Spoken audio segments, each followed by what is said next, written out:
What's going on, everyone? Welcome back to what is going to be a very informative Fix It Garage video. It's finally time to go over everything that's wrong with the Subaru.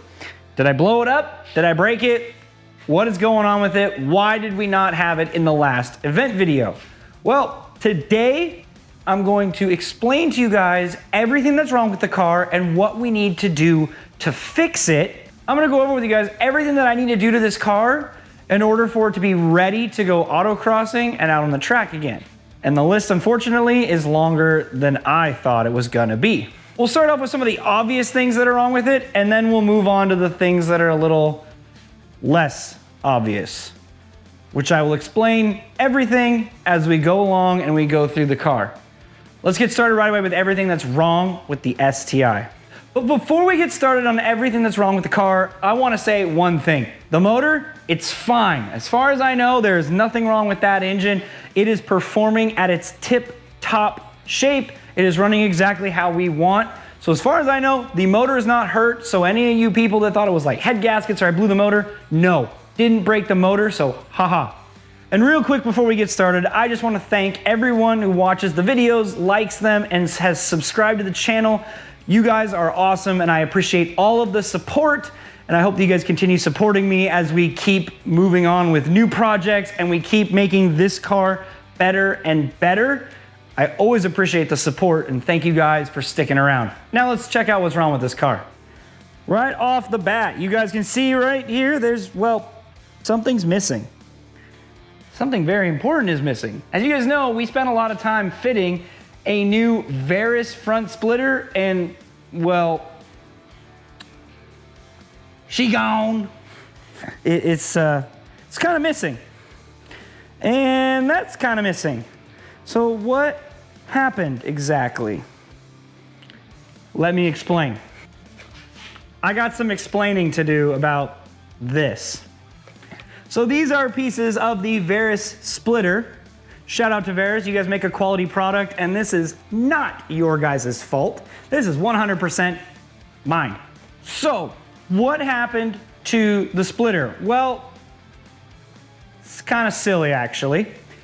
Loading the car on the trailer at the event that we don't talk about anymore. I was loading it on the trailer, and as I was coming up the ramps like always, the race ramps kind of slid out and it changed the angle of the trailer, and the splitter went straight into the crease between the deck and the metal ramp, caught it, pulled it down, and ripped the front half of it off.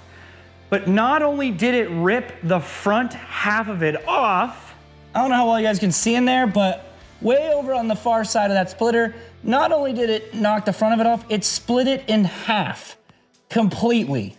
It completely split the splitter in half. So the front section of the splitter is missing. It's totally missing, but it's also fully split in half. So we split the splitter. And well, that's not great. So the splitter is fully split in half, and that is one of the obvious things that we've done to the car. Now, I could remove the splitter and keep going. Obviously, I don't need the front splitter. I can run without it. It won't affect my times a ton. It shouldn't change the handling a ton of the car, but at the same time, I've been running all season with it and I want to keep developing this car. So in our mantra of race it, break it, fix it, and repeat, we're going to upgrade our splitter this time. We're going to build it more towards the rules, which means I can make the splitter longer. Now, all of you viewers will be going, well, you broke it already once loading on the trailer. If you make it longer, won't you break it again? And you'd be right. Because right now we're using these race ramps when we load the car on the trailer. Solution for that is bigger race ramps. Also, when we load the car, the truck goes up like this and the trailer kind of goes like this. We're going to be attaching some jacks on the back of the trailer that hold it firm, so the angle stays consistent as I go up and on instead of it like moving around, which will allow me to compensate better when I'm building the splitter and make the front end of the car be, it'll give the front end of the car the clearance that we need so I don't hit the splitter and rip it off again. But unfortunately, this is only where the problems really start. The rest of the problems are gonna be a little bit harder to see, and you need to just bear with me and follow along, and I will guide you guys through the issues with the car. All right, next issue with the car has to do with a noise that I have been hearing all season long, which is clanking from the rear and the front of the car. Now, there's been a knocking sound going on in the front and the back of the car from the suspension at different times. And there's actually probably a few different issues. One of them is probably the coilovers because they're worn out and they need to be rebuilt. But we're not gonna worry about that one.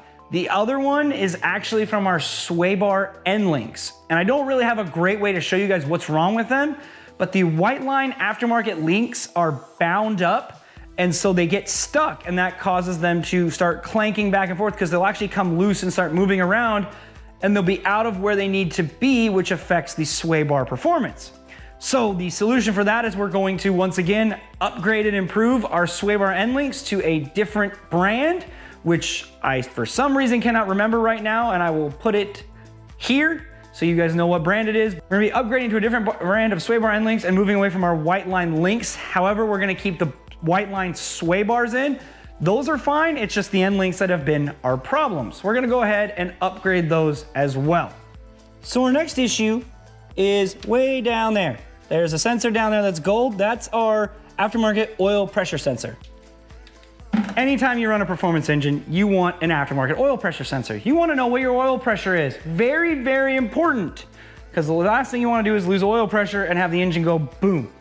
And I rely on that sensor to make sure I have good oil pressure, especially when the engine starts getting hot, to make sure that the oil doesn't get too thin and I start losing too much oil pressure. Loss of oil pressure equals bad things for the motor. Now, we have a big problem with where it's mounted, and I've never liked it. So right now there's a block down there that allows me to run the stock sensor and the aftermarket sensor all in the same place, and they're very tight together with where the sensor tips are, which can always lead to inaccurate readings. So what we need to do is we need to relocate the oil pressure sensor to the back, which, as you can see, yeah, you can see so much back here. Well, there's a new kit now from IEG that I don't think was around when I built my car that allows me to relocate it up to here, which is exactly what we're gonna do. We're gonna relocate it up here, and we'll have an oil pressure sensor running right here for me so I can monitor in real time the oil pressure of the car. So as you guys know, we took the car to the Pro Solo at Packwood, which I will explain some other day what that is. But it resulted in me doing launches with the car, which again, I don't have any footage of, but we launched the Subaru. Again, we'll talk about how it launches later, but there's always things you're gonna find when you start changing the way you beat on your car.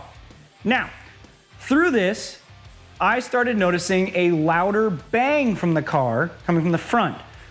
It had been doing it before, but not very often, and then it started doing it all the time at the Pro Solo. And that got me very worried as far as what that noise is.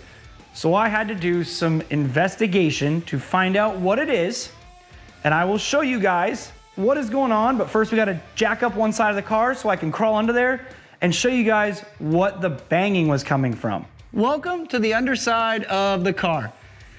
And what the banging was. You see that shiny spot on the oil pan? That's not good.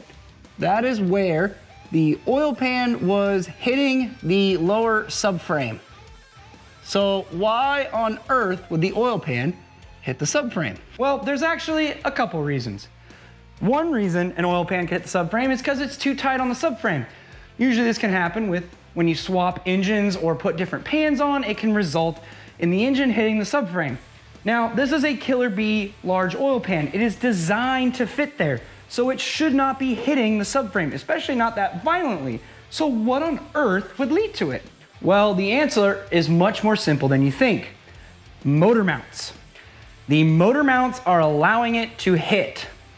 What is going on then? So, the front engine mounts are probably worn out and allowing the motor to go up and down like this when I'm accelerating, because that's when it's happening, or turning. You can hear it torquing and then going bang and hitting. So I'm gonna take a guess that the motor mounts are bad. But there's more to it even than that. On one of my runs at Pro Solo, there was a bang and the car came out of gear, which also tells me that the trans mount is bad because the engine and trans are moving, allowing the car to pop out of gear. under hard acceleration. And when you're autocrossing, that is really bad. We already had an issue with the weighted shift knob popping me out of gear. Now we've got an issue with the mounts causing me to pop out of gear. We just can't keep having that. So the solution is all brand new motor mounts that are stiffer, that allow the engine to move a little bit less, hopefully resulting in the car not popping out of gear. We're not gonna go full solid mount. We're not gonna go with any crazy mounts, but we are gonna upgrade our motor mounts to a better quality mount. I'm thinking about doing the Vermont sports car mounts, the pitch stop, and all the motor mounts and the trans mounts. I've heard really good things about Vermont sports car, and hey, they've won lots of rally championships, so they have the knowledge to build high quality parts. Now they're expensive, but I think in this case, that's a good place to spend our money so the engine stops moving around so we can abuse it and not have these issues pop up. There's only one problem with doing the pitch stop mount though. So unfortunately, the pitch stop mount, or I guess, fortunately the pitch stop mount itself, very easy to change. Takes about 10 minutes. Unfortunately, mine is not gonna be so simple. So I don't know how well you guys can see down there, but where the pitch stop mount is right now, there's a nut there because the pitch stop mount is damaged and ovaled, which I did on my own, being an idiot installing a part, and I messed up something. So the pitch stop bracket that's attached to the firewall, this bracket that's welded to the firewall is damaged. So guess what we're gonna be doing? We are gonna be installing a brand new pitch stop bracket from Subaru. And as you probably already guessed, it's welded to the car. And there's an engine in there, and there's no room.